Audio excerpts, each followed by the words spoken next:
Et je dis que tous les hommes sur la terre, s'ils se repentent, Jésus effacera l'ardoise et fera un nouveau départ avec eux. Des hommes qui ont été amenés à tuer sont devenus des pasteurs. Oh, mais comment lui, il a tué quelqu'un, il est pasteur? Parce que Jésus fait naître de nouveau. Alors bonjour à toutes et à tous, c'est Cospiel en direct de Jérusalem. Ah oui, c'est pas une peinture comme je l'ai dit, c'est vraiment Jérusalem. On a une vue merveilleuse. Nous avons été invités par TBN et c'est un grand privilège. Aujourd'hui, on va parler des 7 erreurs que font les gagneurs d'âme. Alors c'est très important, c'est parmi les enseignements que j'ai déjà apportés, mais pour moi c'est primordial. Et un jour on a posé la question à un homme de Dieu, mais pourquoi vous répétez toujours la même chose? Et parce que j'arrêterai quand ils auront compris. Alors aujourd'hui je vais vous parler des erreurs parce que aujourd'hui nous sommes dans un pays où il y a des musulmans, des orthodoxes, des catholiques, des athées, des personnes sûrement qui confessent d'autres dieux et on comprend que c'est pas toujours facile d'évangéliser et quand tu trouves l'assurance, parfois tu commets des erreurs et tu ne le sais pas forcément.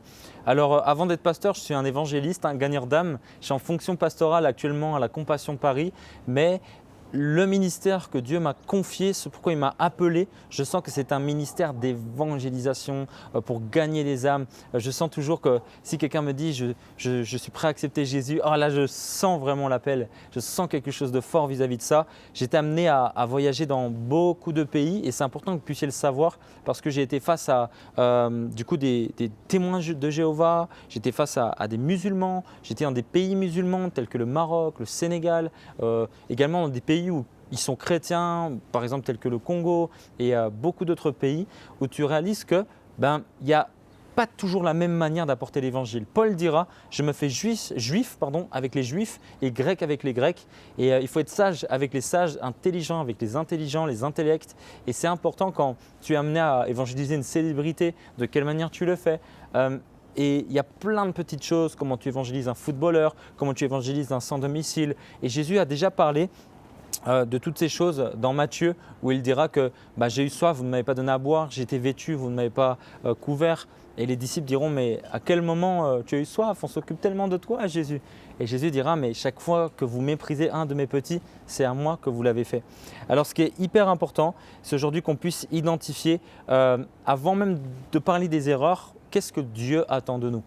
Dieu nous appelle à être des gagneurs d'âme. Il dira dans la parole de Dieu, dans Luc, que la moisson est grande, mais les ouvriers sont peu nombreux. Priez donc le Père de la moisson pour qu'il envoie des ouvriers. En soi, aujourd'hui, Dieu a une pénurie de leaders.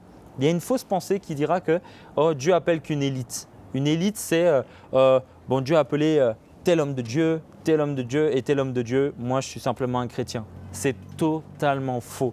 Dieu recherche quelqu'un de disposé et de disponible. Si tu n'es pas aujourd'hui disponible, Dieu va en trouver un autre. En soi, Dieu a besoin de livreurs. Quand tu vois les livraisons DHL, les livraisons Amazon, les livraisons FedEx, les livraisons Colis West, tu vois que c'est simplement des livreurs. Mais si un livreur dit « moi je ne veux pas y aller », il y aura un autre livreur. Et si une société dit « je ne veux plus y aller », ce sera une autre société. Mais en soi, il y a besoin qu'il y ait des livraisons. Dieu a besoin de livreurs, de personnes qui viennent véhiculer l'onction, comme les anges qui apportent des choses. Dieu a besoin de toi pour libérer un message. Ce n'est pas toi le message. Le message, c'est Christ. Toi, tu es un messager de Christ, un esclave de Jésus. Tu n'es pas appelé à vivre ta propre vie, mais à vivre celle de Jésus, pour sa gloire.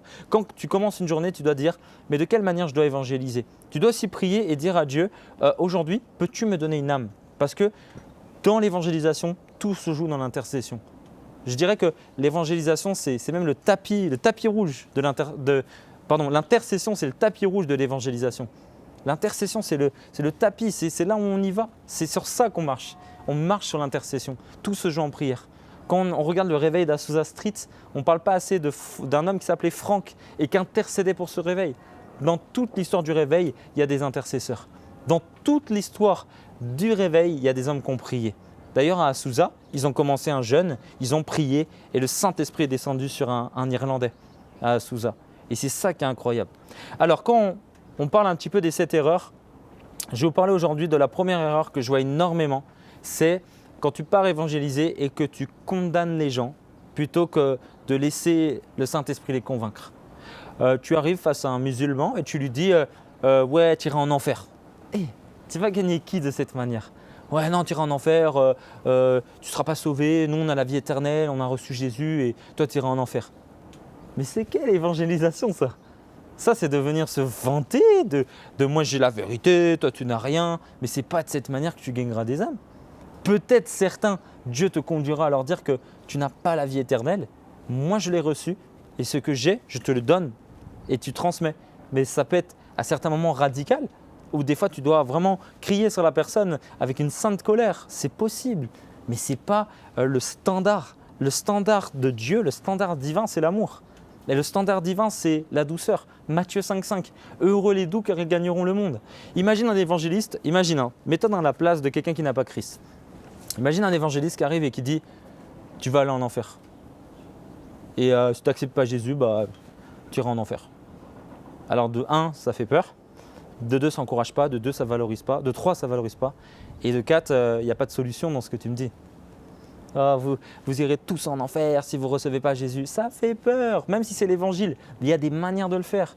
Il y a des endroits où tu peux attaquer de cette manière. Mais je dirais, commence à présenter ce que Christ a fait pour toi. Ne présente pas d'abord le péché. Présente d'abord la beauté de Jésus, son message, son amour. Oui, on condamne beaucoup de choses. Dieu condamne l'adultère, Dieu condamne la féminité pour les hommes, Dieu condamne beaucoup de choses. Il y a beaucoup de choses dans la parole qu'on peut voir que Dieu peut condamner. On le lit, c'est vrai. Mais je dois aussi parler de l'homosexualité. Tu arrives face aux homosexuels et bam, tu les tacles. Mais pourquoi agir de la sorte ? Quand est-ce que Dieu suscitera des évangélistes qui aimeront les homosexuels et qui diront « je vais t'amener à faire une rencontre avec Dieu » de la même manière que quelqu'un qui fume, tu l'amènes à rencontrer Dieu. Il faut commencer à aimer, valoriser les gens. Oui, Dieu n'aime pas le péché, mais Dieu aime le pécheur. C'est-à-dire la personne qui commet des péchés, Dieu l'aime. Dieu veut la valoriser. Dieu veut lui donner un but.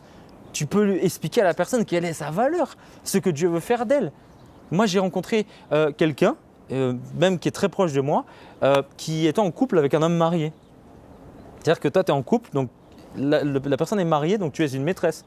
Mais je n'ai pas dit « tu es une maîtresse, c'est n'importe quoi, pourquoi tu fais ça ?» Non, j'ai dit « tu es une princesse ». Je n'ai pas dit « tu es une maîtresse », j'ai dit « tu es une princesse et tu mérites qu'on t'honore. Tu mérites d'être mariée par quelqu'un qui te respecte. » Et d'ailleurs, Jésus va le faire et je vais prier pour toi. Cette personne-là a quitté cet homme, a rencontré un nouvel homme et s'est mariée. Et aujourd'hui, elle est merveilleusement heureuse en Jésus-Christ. Parce qu'en fait, souvent, il y a un problème d'identité. Quand tu vas pour parler à un musulman, sache que l'islam n'est pas qu'une religion pour lui, c'est une identité. Tu dois l'instruire dans l'amour, l'aimer, passer du temps avec, mais pas lui dire « non, toi et ta famille, vous irez en enfer ». Quelle difficulté! Dis-lui que à l'Aïd, vous égorgez. Laisse-moi te présenter quelque chose dans la Bible. Il y a eu un homme qui s'appelait Jean-Baptiste qui disait « Voici l'agneau de Dieu qui ôte les péchés du monde ». T'imagines que si Jésus était le dernier agneau sacrifié, le dernier qui était mort pour nous tous, c'est une manière beaucoup plus douce, beaucoup plus pure, beaucoup plus valorisante d'apporter l'évangile. Parfois, tu devras condamner le péché. Je dirais que ce n'est pas de la même manière que tu parleras à un chrétien rétrograde que quelqu'un qui n'a jamais connu Jésus. Un chrétien rétrograde, ça peut être quelqu'un qui était pasteur et qui est tombé dans l'adultère. Là, tu vas le regarder, tu vas dire « mon frère, qu'est-ce que tu es en train de faire ? Mais tu vas aller en enfer si tu fais de telles choses. » Et là, tu peux l'engueuler. Pourquoi ? Parce qu'il n'est pas n'importe qui, il connaît la parole, il est proche de Dieu. Il sait délibérément ce qu'il fait. Il y a des personnes, il faut vraiment leur crier dessus parce que là, oh, réveille-toi. La Bible dit, reprends ton frère, tu as gagné ton frère. Mais ceux à qui tu annonces l'évangile, sois revêtu d'un esprit d'amour, de sagesse et de douceur. Imaginez quelqu'un aller vers un pécheur et lui dire j'aimerais beaucoup passer du temps avec toi, apprendre à te connaître, te faire découvrir tout mon univers. Et puis tu parles avec. Un jour, j'ai été dans une gare. J'ai beaucoup évangélisé dans ma vie des profils différents. Mais il y a une chose que j'ai déjà entendue assez souvent et ça m'a peiné. C'est que je me suis approché d'un jeune qui était gare du Nord, je crois, gare du Nord à Paris. Et je lui ai dit voilà, on aimerait parler avec toi. J'étais avec maman Émeraude et d'autres chrétiens. Et j'ai dit nous on est chrétiens, tout ça, on aimerait te partager l'évangile. Et voilà, on n'est pas des religieux, on est cool, on est jeunes et tout ça. Et j'ai dédramatisé le truc. Et il a dit ok, bah ouais, qu'est-ce que vous avez à me dire ? Déjà, il a apprécié parce qu'on était plus cool. C'est horrible de voir un religieux vouloir reprendre les gens, pointer du doigt comme les pharisiens. Jésus reprochera ça. Les seules personnes sur qui Jésus a crié, c'était les religieux, ceux qui se disaient purs. Mais ceux qui étaient adultères, il disait « Va et ne pêche plus, moi-même je ne te condamne pas ». S'il disait à la femme samaritaine, les Juifs condamnaient les Samaritains. Il disait « Mais tu sais, si tu buvais de mon eau, tu n'auras plus soif ». Il aimait les gens. Par un regard, Marie de Magdala, la prostituée, a abandonné tous ses péchés par un regard et le regard de Jésus. Et ce qui est incroyable, parce qu'il y a beaucoup de choses à dire, mais dans cette gare, je parle à ce jeune et je lui dis voilà, il y a ci, il y a ça. Et puis sans confiance, il dit moi je pourrais vous dire un truc. Moi j'ai jamais eu ça, j'ai pas vécu ça et d'ailleurs je l'ai jamais dit à personne, mais et il me dit quelque chose.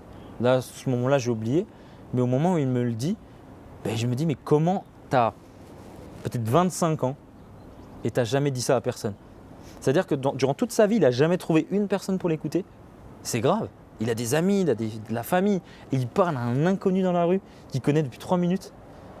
Et j'ai compris que l'évangélisation la plus efficace, c'est de pouvoir manifester de l'écoute, de l'amour, de l'amitié, du temps avec les gens. Un jour, j'évangélise un musulman, il me dit « Hé, arrête, pour moi c'est un prophète, arrête avec ça ».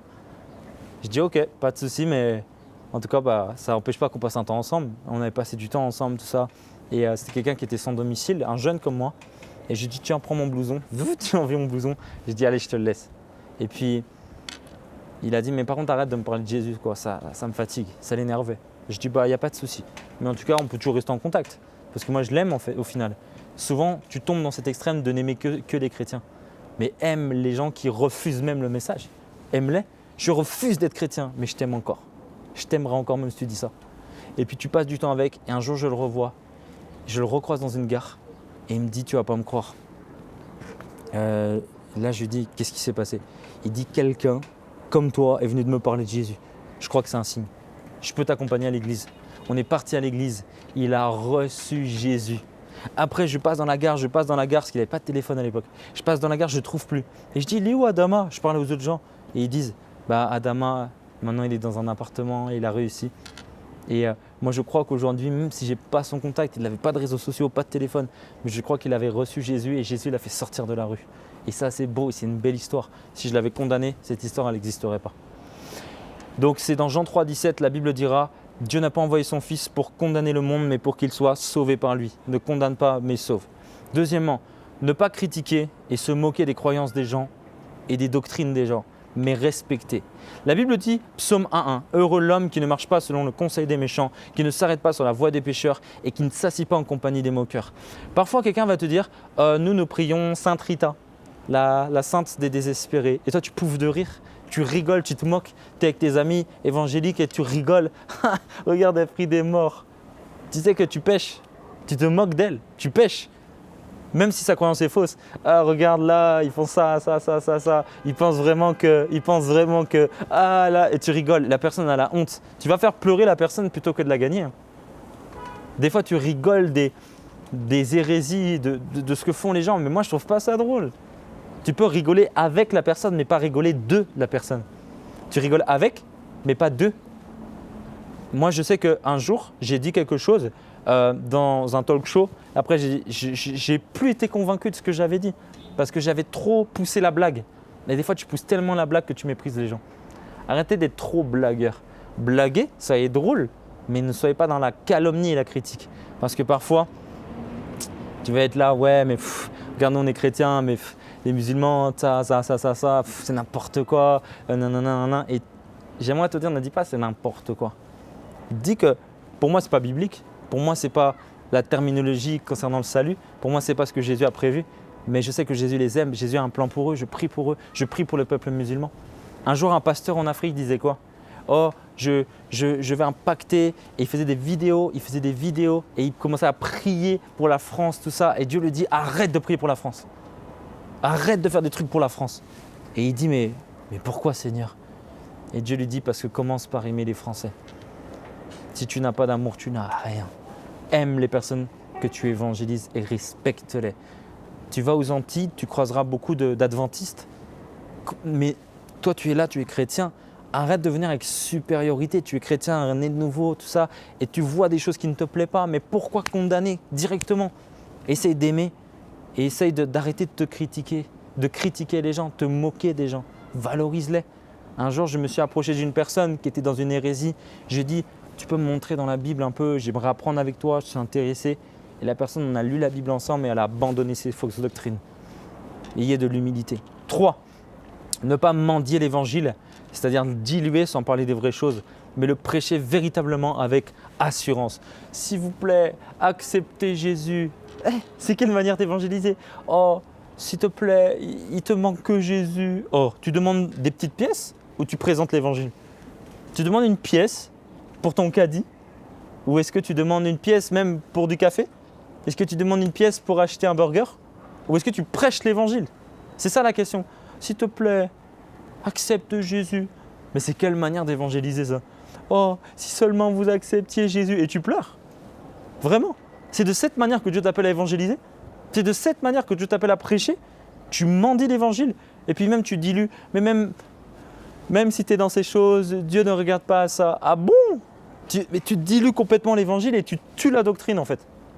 Pour pouvoir évangéliser, non. La vérité se dit dans l'amour, mais la vérité se dit. L'amour consiste à dire les choses. Moi, quand j'évangélise, si on me dit, bon, clairement, Dieu pense quoi de cette situation? Ah, tu m'as demandé, hein. Je te le dis avec douceur, mais je te dis ce que Dieu dit. Je ne mentirai pas, je ne diluerai pas l'évangile. Et il faut savoir une chose, c'est que mendier l'évangile, ça enlève et anesthésie l'évangile. Ça n'apporte aucune puissance. Des fois, tu vas voir un homme riche. Par exemple, tu présentes l'évangile à un footballeur, un entrepreneur, un patron. Et imagine, tu lui dis, si seulement tu avais Jésus, en plus tu es marié, en plus tu as des enfants, en plus tu as des entreprises, tu as de l'argent, tu es beau. Si seulement tu avais Jésus, ça serait incroyable. Il te manque que Jésus.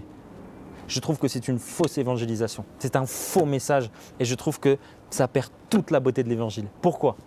Parce que tu diras, si seulement tu avais Jésus. Jésus est qu'une petite pièce. Jésus est dans un puzzle, il est qu'une petite pièce. Jésus, c'est la colle qu'on met derrière le puzzle. Jésus, c'est rien. Jésus, c'est tout pour moi. Jésus, c'est tout pour toi.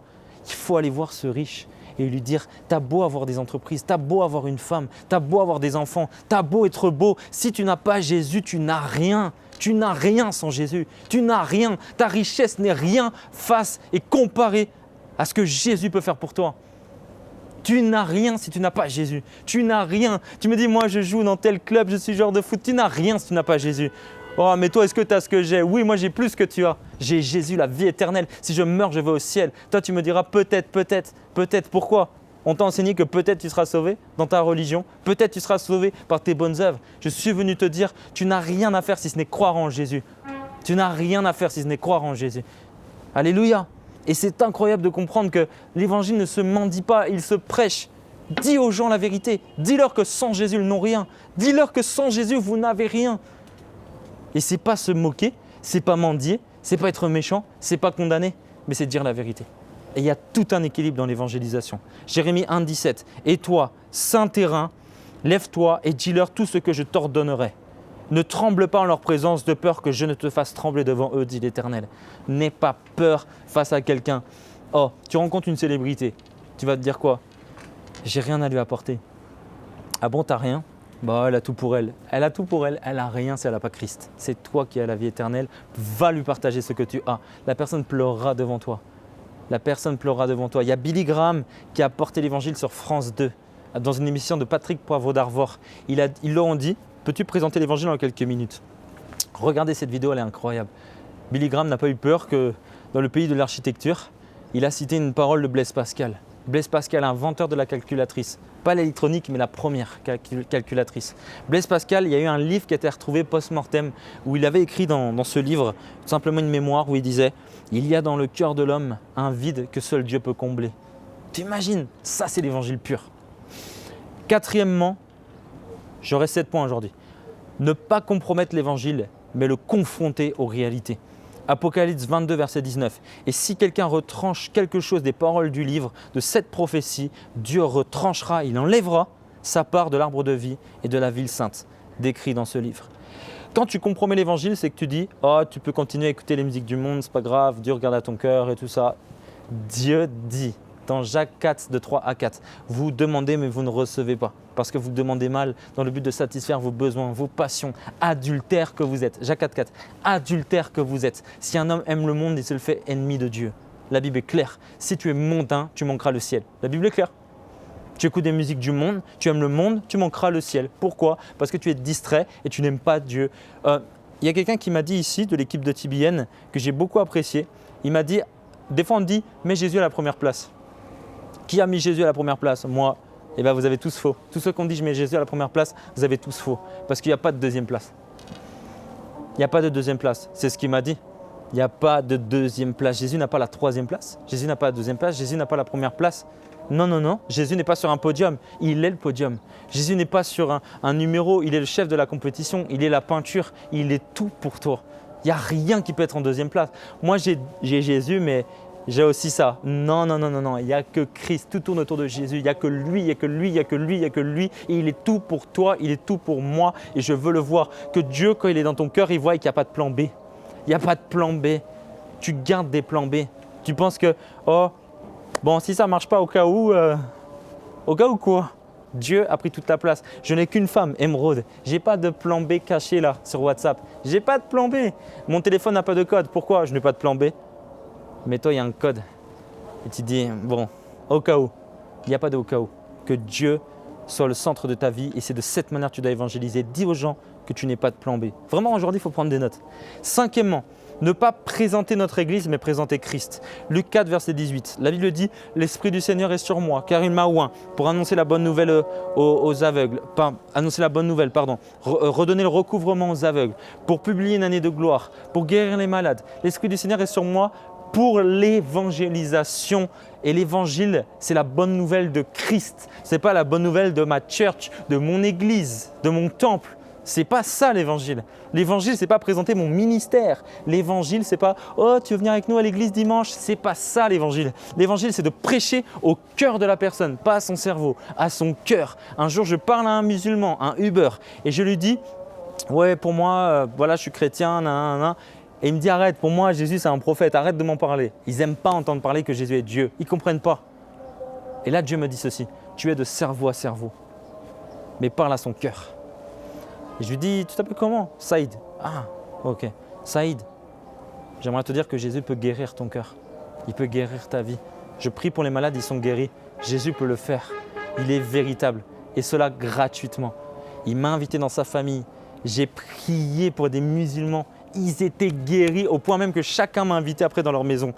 J'allais dans les Mureaux, j'allais à Verneuil, Vernouillet, j'allais dans les appartements. Prier pour eux dans le 78, c'était incroyable. Aujourd'hui, ils sont tous abonnés à mon compte et je prends de leurs nouvelles sur WhatsApp. C'est incroyable ce que Jésus a fait. Et je n'ai pas présenté mon église, j'ai présenté Christ. C'est très important. Sixièmement, ne pas venir avec un air supérieur, mais avec humilité. Philippiens 2,3. Ne faites rien par un esprit de parti ou pour une vaine gloire, mais que l'humilité vous fasse regarder les autres comme étant au-dessus de vous-même. Tu es face à quelqu'un qui n'a pas Jésus. Dis, moi, j'arrive à percevoir ta valeur. Tu es quelqu'un d'important, tellement intelligent. Tu as tellement de choses à nous apprendre. Ça se voit que tu as des valeurs. Valorise cette personne, pas hypocritement, sincèrement. Que votre humilité vous fasse voir les autres comme étant au-dessus de vous. Tu as Christ, tu es intelligent, tu es quelqu'un que Dieu utilise. Mais tu t'humilies et tu dis, est-ce que je peux passer du temps avec toi ? Est-ce que je peux t'aider ? Est-ce que je peux apprendre à te connaître ? Par exemple, tu l'aides, tu fais du soutien scolaire, tu vas chercher ses enfants, tu passes du temps avec. En soi, si les chrétiens aujourd'hui n'ont plus d'impact, c'est que vous servez Dieu pour un jour être servi par les autres. Tu sers pour être servi un jour. Et maintenant, tu fais le roi, tu arrives, moi je suis le serviteur de Dieu. Tu fais de Dieu ton serviteur, ouais. Un serviteur de Dieu, ça doit être le plus humble dans la salle. Ça doit être celui qui est derrière les brebis. Il n'est pas devant les brebis, il est derrière et il les pousse. Tu me dis que tu as l'appel de Dieu, magnifique. Mais moi, je vois que tu crois que Dieu est ton serviteur ou quoi ? Dieu est ton serviteur. La manière dont tu parles, on a l'impression qu'on doit te servir les choses. Tu pars évangéliser, bon, je vais apporter l'évangile, lui ne veut pas écouter, c'est par avant un autre. Tu es orgueilleux, hein. Humilie-toi. Humilie-toi. Un jour, un pasteur évangélise et là, il me touche. Il dira ceci, j'aimerais te parler de Jésus, tout ça, et la personne a dit, arrêtez avec Jésus. J'arrive pas à croire en un Dieu qui permet que les enfants y meurent. J'arrive pas à croire en un Dieu qui permet qu'il y ait des guerres. J'arrive pas à croire en un Dieu qui permet la mort. Et lui, il dit, c'est intéressant ce que vous dites. Ok. Et dites-moi pourquoi vous ne croyez pas. Il y a aussi ça, il y a aussi ça, il y a aussi ça. Et le pasteur, il lui dit quoi? Waouh, mais vous avez plein de raisons de ne pas croire en fait. Je suis pasteur et je vous dis, vous avez plein de raisons de ne pas croire. Et je dis, mais où est-ce qu'il va en venir lui? Il est en train de l'évangéliser ou l'a dégoûter? Il dit, non, vous avez plein de raisons de ne pas croire parce que la manière dont vous comprenez les choses, c'est que Dieu est responsable de tout. Mais j'aimerais vous dire, si Dieu est responsable de tout, que fait le diable? Pouah, ça, c'est l'évangélisation. Tu écoutes, tu rebondis sur ce qu'elle a dit. Ça, c'est l'évangélisation. Jésus rebondissait sur ce que les personnes disaient. La femme arrive et dit, oh, est-ce que nous aussi on peut manger du pain? Je ne donne pas de pain aux chiens. Ah, mais pourtant les chiens, ils mangent même les petites miettes qui tombent de la table. Bon, en vérité, allez, que ta fille soit guérie parce que je n'ai jamais vu une telle foi en Israël. Jésus discutait avec les gens. Ne soyez pas des personnes qui ont plein de discours, qui parlent, des moulins à parole, blablabla. Et la personne, elle est comme ça. Bon, vous avez fini? Bon, là, ça commence à être long, ça fait déjà 10 minutes. Ben non, c'est pas comme ça qu'on évangélise. Un monologue. Non, apprends à discuter. Parle avec la personne, écoute-la, rebondis sur ce qu'elle te dit. N'est pas un air supérieur, mais ça humble. 7e et dernier point, ne pas attaquer le problème, mais présenter la solution. 2 Corinthiens 5, 19. Car Dieu était en Christ, réconciliant le monde avec lui-même, en n'imputant point aux hommes leurs offenses. Et il a mis en nous la parole de la réconciliation. Un jour, j'évangélise quelqu'un. Il me dit « Ah, je suis homosexuel. » Je dis « C'est quoi le rapport ?» Il me dit « Oh, j'étais dans une église évangélique. On m'a dit que Dieu n'aimait pas les gays. » D'ailleurs, il ne m'a pas dit ce mot-là, il m'a dit l'autre mot en 2 lettres. Je lui dis, mais je suis désolé qu'on vous ait dit ça. Il dit, non, on m'a dit qu'on n'aimait pas les gays. Du coup, je sais que Dieu m'a rejeté, c'est bon. Donc la personne, elle souffre. La personne a besoin de Christ, parce qu'on a tous besoin de Christ. La personne a besoin d'une rencontre et d'une nouvelle naissance. La personne a besoin de connaître son identité, de connaître le plan de Dieu pour sa vie. Et toi, tu lui dis que Dieu ne l'aime pas, parce que tu pointes son péché. Peux-tu pointer la solution aussi? Viens, on va prier ensemble. Même comme tu es. Nous, on a rencontré et on a suivi des personnes qui étaient dans l'homosexualité. Mais c'est des personnes, tu peux terriblement les faire accepter Jésus. Mais pourquoi catégoriser des personnes? Alors que quand c'est un fumeur, oh, pas de souci. Quand c'est un impudique, oh, pas de souci. Quand c'est quelqu'un qui se masturbe, oh, pas de souci. Mais tu juges des communautés. Alors moi, je ne supporte pas… Il y en a qui sont comme ça. Hein. Moi, je ne supporte pas les catholiques. Les églises de réveil, les évangéliques parfois condamnent les catholiques avec du racisme, frères et sœurs. Oh, ils prient, c'est bizarre, tout ça. Tu ne voudrais même pas saluer un prêtre. Alors comment tu vas gagner ton frère? Tu ne voudrais même pas saluer un autre. Comment tu vas le gagner? Tu attaques le problème, tu présentes le problème. Présente la solution. Viens, on va prier ensemble. Jésus va bouleverser ta vie. Viens, on va présenter ensemble. Oh, moi, je trompe ma femme, tout ça, tout ça. Hé, frère, on peut prier ensemble. On peut passer du temps ensemble. Tu veux venir à l'église avec nous? Un jour, quelqu'un m'a dit, on a violé une fille à plusieurs, on l'a tabassée et après on l'a violée. Mais je sens au fond de moi que j'aimerais revenir à Dieu. Tu vas fermer la porte du ciel? C'est horrible ce qu'il a fait, mais moi je ne suis pas là pour juger. Moi je suis là pour présenter Christ. Et je dis que tous les hommes sur la terre, s'ils se repentent, Jésus effacera l'ardoise et fera un nouveau départ avec eux. Des hommes qui ont été amenés à tuer sont devenus des pasteurs. Oh, mais comment lui il a tué quelqu'un, il est pasteur? Parce que Jésus fait naître de nouveau. La Bible dira dans 2 Corinthiens 5, verset 17, qu'en Christ, frère, toutes choses anciennes sont passées, toutes choses sont devenues nouvelles. Toutes choses anciennes sont quoi? Sont passées. Est-ce que tu crois même en l'évangile? Parce que tu condamnes tellement que tu crois peut-être plus que Jésus change les gens alors. Et c'est ça l'évangile. Changer les gens. Transformer les gens. De nos jours, on dit, bon, je pardonne, mais bon, je sais qu'il ne changera jamais. Ah bon? Pourtant, Dieu sait que la personne changera. Il a dit, Pierre, tu es pécheur, je te ferai pécheur d'homme. Pierre le renie, mais il croit encore en lui. Il lui dit simplement, Pierre, m'aimes-tu? 3 fois, il lui dira, Pierre, m'aimes-tu? Pour lui dire, en vérité, tu m'as renié 3 fois, mais si tu me dis 3 fois que tu m'aimes, moi je prends un nouveau départ avec toi. Et Dieu utilisa Pierre puissamment dans Actes des Apôtres, Acte 2, Acte 3, Acte 4, vous verrez comment Pierre est utilisé et dans la Bible. Alors, j'aimerais te dire ceci. Pierre est devenu l'apôtre des Juifs, Paul est devenu l'apôtre des païens. Pourtant, les deux, frères et sœurs, sont des personnes qui se sont éloignées de Dieu, qui ont péché. Mais Jésus croit en l'homme qui se décourage. Tu es pasteur, tu es tombé, relève-toi. Tu ne crois pas en Dieu, viens aujourd'hui. Tu es musulman, viens aujourd'hui. Tu es juif, accepte aujourd'hui. Maintenant, il y a une réalité, et là je dois parler pour terminer d'une vraie réalité, c'est que quand tu accepteras Jésus, accepterais-tu d'être persécuté pour lui? Et ça, c'est une réalité. Accepter Jésus, c'est une partie importante, mais après, il y a la circoncision. La circoncision, le 8e jour, c'est chez les Juifs, mais en Christ, il y a une circoncision, et ce n'est pas celle qu'on voit comme la vraie définition. La circoncision, Jésus en parlera comme étant la circoncision du cœur, où Jésus viendra enlever quelque part la partie infectable. Vous savez pourquoi on circoncie les gens?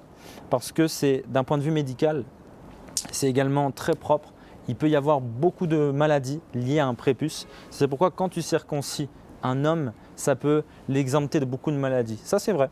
Moi, je crois à ça. Alors, Jésus dira, tu dois circoncire ton cœur. C'est-à-dire enlever la partie infectable, enlever la partie qui peut s'inflammer, enlever la partie qui est mauvaise. Enlève ça, circoncis ton cœur. C'est-à-dire naît de nouveau. Il ne faut pas se faire circoncire, hein mais faire circoncire son cœur. Et c'est également accepter d'être rejeté par toute notre famille, tous nos amis, perdre notre travail, perdre tout. Mais Christ est mon gain. Même si je perds tout, Paul disait, j'étais en péril parmi les frères, en péril parmi les faux frères, en péril dans les fleuves, en péril dans les naufrages, en péril. Et il parlera même d'Alexandre le forgeron, n'ayant fait du mal à un ami, un frère d'armes normalement, qui l'a trahi. Mais Paul dit, je vois tout comme de la boue.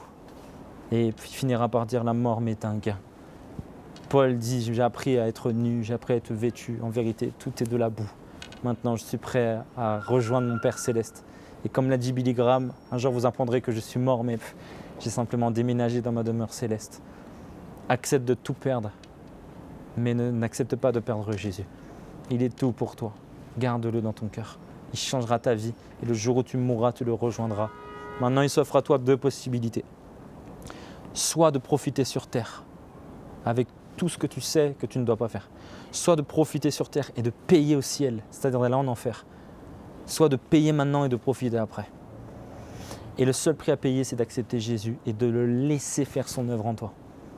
Alors je veux simplement prier et déclarer que tu seras un puissant gagneur d'âme, un puissant évangéliste, que tu gagneras toutes les nations et que peu importe les personnes à qui tu prêcheras, et oui, je le prophétise sur ta vie, ils se convertiront, abandonneront tous leurs péchés, toutes leurs hérésies, toutes leurs fausses doctrines. Je déclare qu'il y aura un feu sur toi et que toutes les personnes que tu rencontreront abandonneront leurs péchés.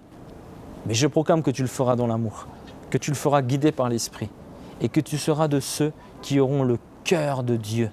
Je déclare que tu seras puissant et je déclare que partout où tu sauras que c'est Dieu qui t'envoie. Je prie aujourd'hui que lorsque tu accepteras Jésus, si ce n'est pas encore fait, et si tu es déjà chrétien, que Dieu te revêt d'amour, de sagesse, mais au-delà de tout ça, qu'il te donne sa crainte. Je prie que tu puisses accepter de porter ta croix, d'être rejeté par tout le monde, parce que c'est des choses qui arriveront certainement, d'être rejeté, de ne pas être compris. Je prie pour toi, pour que le Seigneur te fasse du bien, et que lorsque tu voudras abandonner, souviens-toi pourquoi tu as commencé. Suis Jésus de tout ton cœur, de toute ton âme, de toute ta pensée, pas simplement en parole mais en acte. C'est pourquoi on parlera des actes des apôtres. Ils n'avaient pas que la bouche, ils avaient les actes, ils avaient les œuvres. La foi sans les œuvres est morte, comme dit la parole, comme le corps sans l'âme. Que le Seigneur te donne d'avoir une foi vivante au nom de Jésus-Christ. Amen. Merci à tous.